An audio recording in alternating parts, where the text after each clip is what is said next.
No, I think it's just making it easier for people to, steal information and easier to for the government to monitor citizens now. It's always been monitoring though. This is going to take it to a whole new level. It's been about detecting fraud. Are you really they always going to spin it that way. On. You're not too concerned with what's going on in the bond market, because if the bond market continues to deteriorate like this, rates are probably going to go up. Yes, it's going to go up or down, but it's like, that's part of life. Like, what are you waiting for?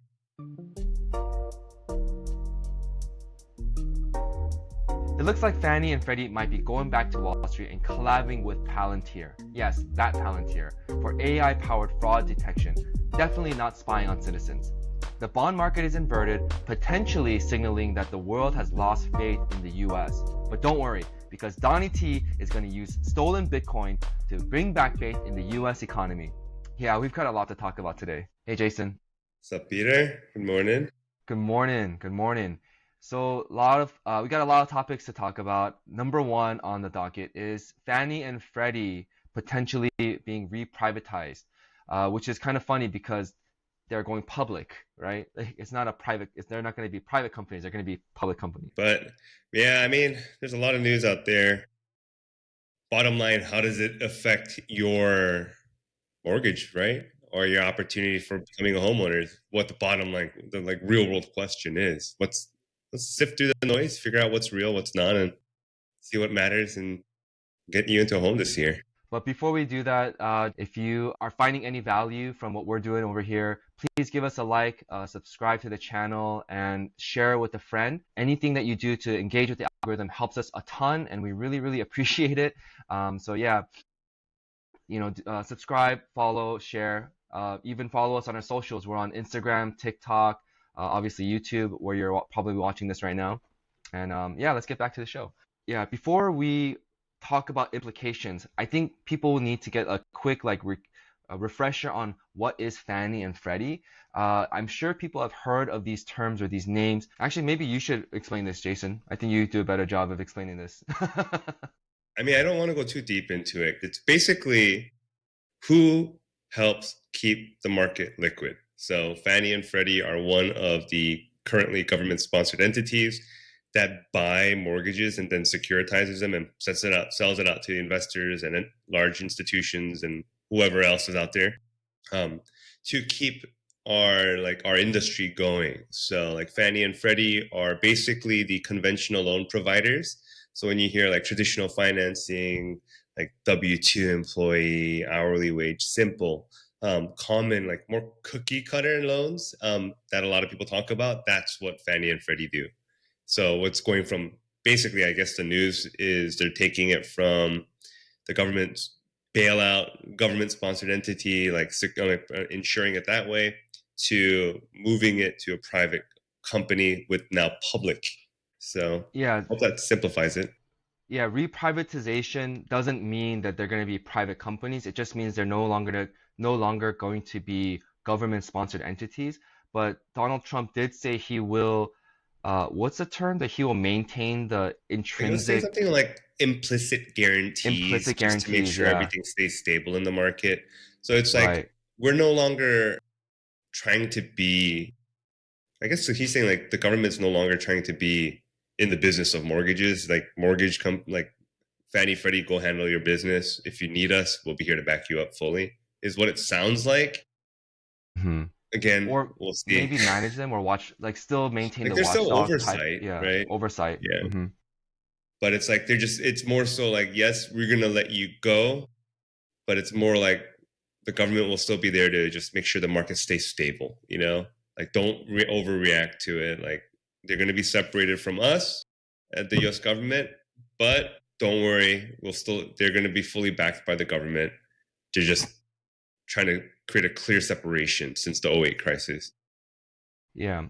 And I guess for the normal average American, someone who's maybe interested in looking to buy a home, maybe even their first home, why would this matter to them? Yeah, I mean, with less government oversight and integration as a GSE, it's probably going to lead to more like increased efficiencies, I hope, or like innovations downstream because now they're able to make more, I guess, progressive decisions towards making it easier or accessible or more quote unquote also Profitable. profitable for the investors. So it could, yeah, it can go It could either go way. I both can see ways, both right? ways. It Like, could go both ways. I don't see how with current laws in place where you'd have another extreme like with subprime because that's those programs are no longer allowed and legal. So it's Yeah. but it's like they're gonna up they're gonna be gearing more towards being more profitable. So it Mm-hmm. could make it easier for certain people to qualify, but harder for others. Or it might just like self-employed customers are always going to be a challenge anyway because they're so good at building or working with their CPAs and accountants, right? Yeah. So I So think what you're talking about is it might be more difficult for self-employed and 1099 people to qualify for a conventional mortgage, but it was already hard anyway. yeah, it was already difficult anyway, unless you were Right. paying, you were YOLOing your taxes to Uncle Sam. You're like, I want to give my share to the American government, which most self-employed business owners don't do.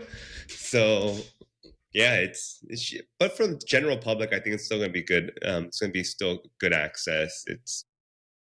But again, it's just like with less government oversight or integration into the business, I could see better, like more actual business decisions where a public company becomes more profit driven. It could be reinvesting differently into its infrastructure. There's just so many different ways to scale that it might not have been able to do so. So yeah, no, I think it's a good thing. Maybe it could mean more liquidity because they might have more creative ways to sell their MBSs or more access to different buyers. Uh, the risk is potentially that whenever they do something different or new, it could lead to another '08 crisis like down the road. We don't know, but I mean, hopefully all the regulations that have been put into place since '08 will block like the majority of those bad behaviors or bad incentives, right? Negative incentives. Mm-hmm. Yeah. So if you are self-employed, 1099, and you are looking to get a mortgage to purchase a home, you know, Jason, Nikki are experts at non-QM mortgages. They've done hundreds, if not thousands, of non-QM successfully. They're actually the ones that other mortgage professionals go to for help when they get stuck. So use the link in the description to schedule a one-on-one consultation. It's free, and you can discuss how you can progress into a home, maybe using a non-QM strategy. And it's not just non-QM. I know we hear so much about it out there. Like non-QM is just 5% of the marketplace, but like 95% of our business was going to involve like conventional loans, FHA, and other types of primary forms of borrowing. So it's very important, in my opinion, that you research who you're working with. Again, come to us. Our doors are open. It's no obligation. And if you're in a position where we can help you and get you the best terms out there, we always will. Awesome. And let's move on to the next portion, which is how the GSEs or how Fannie and Freddie may collaborate with Palantir. So that was part of the same article as well. And you know, for people who don't know Palantir, they're an AI superpower company. They're mainly contractors for the CIA. So they do a lot of like spy stuff, right? They do a lot of detection, Mm-hmm. algorithms to detect threats. But they have a private sectors facing product, and what they do is they help like overhaul the entire system, build it up with AI from the ground up, and then they see all these inefficiencies, and then they tell the company how to refocus and how to restructure to basically improve their profit. So I think the rose-colored glasses type of scenario is that Fannie and Freddie will partner with Palantir to improve their processes using AI, maybe reduce the cost, right? And be more profitable for investors. Yeah, so I mean, it's like this term AI, I'm not a huge fan of just because it's like, it's very loosely applied to everything. It's like the whole dot-com bubble again, in my eyes, is what I see for most of this. So it's like it. The process is like everything conventional loans, DU, AUS, LP. It's always been that way. It's just process definitions, right? So I think it's more that the newer stuff is going to be more of an assistant, not like it's groundbreaking new technology that's going to revolutionize mortgage lending, right? Like we've had that for decades. Like it's called a computer program. So I mean, it's just more so going to be probably be tools to identify where fraud may have been like buried in an application that they now can use the data to create new methods of detecting fraud or types of patterns that they see in something. Like if there is AI used now, it's more so going to make the simpler files even easier for customers to get a home. So it's like if you're a high income earner, W2, like we've already seen technology like 5-6 years ago that were like day one certainty and you were like clear to close final approve within literally days, right? Like you could buy a home in like a week if everything aligned. So I think if there's more AI today, it's going to be more to increase the number of loans that would fall into that type of bucket, and then it'll also potentially scrutinize other areas or other potential clients like self-employed customers that should have qualified that might get a false negative, saying that, oh, you're not supposed to be, you can't get this loan, but you actually do qualify. I think you're right on. But I think the biggest benefit where we can see from AI being integrated into like a Fannie and Freddie is like imagine because the underwriting process is basically like a net, right? Like a fish net, and it lets all the good fish pass through, and then it's supposed to catch the bad fish, right? So if they don't give loans out to people with too high of a risk, or if there is too high of a risk, they have to adjust the numbers. I think what they're doing is just going to make the mesh tighter, the net mesh, the mesh tighter weave. So it's going to just catch more of those potential problems. Potentially. Well, like what kind of safeguards could there be already? Because it's already hard to qualify for conventional loan just with the standard guidelines. So it's like if they make it even tighter, what are they going to do? Like raise the cost on people that are considered the riskiest, make even more loan level pricing adjustments? Potentially, that's probably what it's going to go It could be more towards. granular. They already are, because when it comes to loan level pricing adjustments, it's not just FICO bands just determine where you potentially start, but like the type of property, the type of home, the type of leverage, how much your down payment is, how much equity you have left, cash out is risky, um, stuff like that. There's so many different layers to what they call loan level pricing adjustments. So if anything, maybe the AI tools are going to create more buckets or opportunities to scrutinize that risk, and then they'll price in risk accordingly, right? And it's just the last 5 years, it's just been pretty interesting too, looking back, because it's like there've been a lot of shifts on behind the scenes of pricing adjustments for different types of risk using different types of technology. So it's like what I mean by that is what used to be liberal, like if we knew like the Fannie and Freddie will look at risk across the board, and they're like, to me it's kind of like a loose interpretation is like the people analyzing all the data are probably actuarial accountants, just like the insurance business, and they're figuring out what that risk level is, and they're making assessments and changes. So one of the notable changes was we had a period of time when home values were considered stable, and we got a lot of PIWs or ACEs. So it's property inspection waivers or the collateral like exceptions, right? So what that means simply is we had a chance where if you did a cash out refinance loan at 70% loan to value and you're in a neighborhood where home values were considered stable, you didn't need an appraisal. So it saved you time and it sped up the process. So a lot has changed over the last couple of years, where we're not seeing property inspection waivers, appraisal waivers anymore on cash out, right? Let alone what was used to be a very high chance even on a refinance or purchase to get it. Now it's Mm-hmm. far in between. So it's like those things continue to change. I could see AI hopefully seeing being used to scrub that data.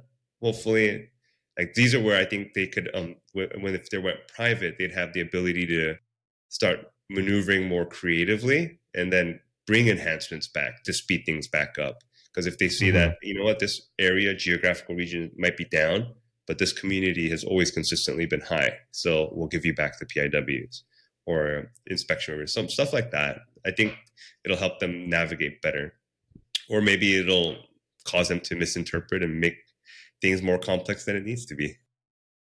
Who knows? Yeah, I mean the article specifically mentions fraud detection, so I think that is the main like pitching point of why they're going to integrate this.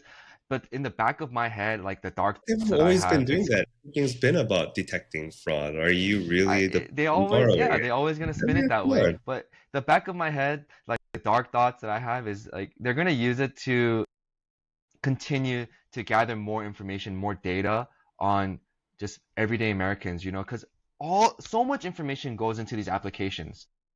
So much information. So like Of it's course. more I think right now like the DMV has their own silo of information, the NMLS has their own silo of information, FBI, CIA, they don't share databases, right? But Palantir basically wants to like combine all the databases and make one big AI that can look at all the different databases and make and I don't know. My We're in a digital age, non-optimistic Peter. We We're in a are, but digital right age. now it's still siloed, so they can't really talk to each other. But once they do, I mean, what's the difference between A United matter of States and China time. at What that do you point? expect? Like if you're online, you giving up your privacy. Like we're giving It's up our not the privacy. same. We're It's recording not the ourselves and same. putting ourselves online. You're Yeah, just but it's walking. not the same as it's not the same as having every little piece of like your personal, your income, your job, your social security number, like your family, all that stuff is in your application. Your credit score. If you're a hacker, you have to hack into each of those different companies to and then piece the Think puzzle that makes it together. any better? No, I think it's just making it easier for people to, steal information and easier to for the government to monitor citizens now. It's always been monitoring though. This is going to take it to a whole new level. I'm just saying, like, I come from a tech background. I'm not saying I'm a hacker, but I've built infrastructure. I know how it works. Everything's recorded, brother. You might want to cut this out, but yeah, everything's recorded. Uh, okay. Well, it is. So like when you're a criminal, like you have a lot to be worried about. If you're a normal person, I don't think you have a lot to be worried about. Like my wife, I always tell her like, hey, be careful of what you buy on the internet, or like be careful of downloading this app or that app because they're taking your information. She's like, so?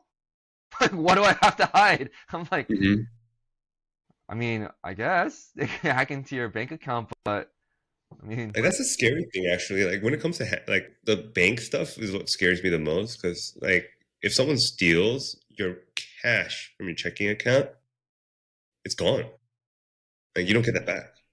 well, I Like mean, credit cards fraud, FDIC. they charge it back. What's up? No, FDIC, there's insurance up to 500K, right? Or is it quarter mil? That's if the bank goes bankrupt. If you get money stolen from your Oh, account, oh, they don't crime, cover it's that. like you don't get your money back. It's Oh, fudged up. yeah, When I realized that, it's like, man, I really don't want to keep any cash at all. Like cash is dangerous. Say for example, someone hacks into your checking account, steals 100 grand, and I see those news articles have to like randomly, and it's like person was defrauded for $150,000, and Bank of America isn't going to give the money back because it was wired out. yeah. They Or, can't reverse that stuff. or someone got their 401k hacked and they took the money. It's gone. Hmm. So it's like that's what scares me. It's like, if they can do that, that's pretty crazy. Right, and I feel like once they integrate AI or once they integrate something like a Palantir uh, into this entire like the Fannie and Freddie databases where they have all of our information, um, I think it just opens like another Pandora's box. So, I mean, But if it's they've gonna always happen, had it's gonna access happen. to We the just gotta data, we though. just gotta live and plan around it and make moves around it. But I'm not a fan of it personally. I think it's overreacting, to be honest. Like, if they wanted your information, they would have had everything. Like, so much of your information is so public right now.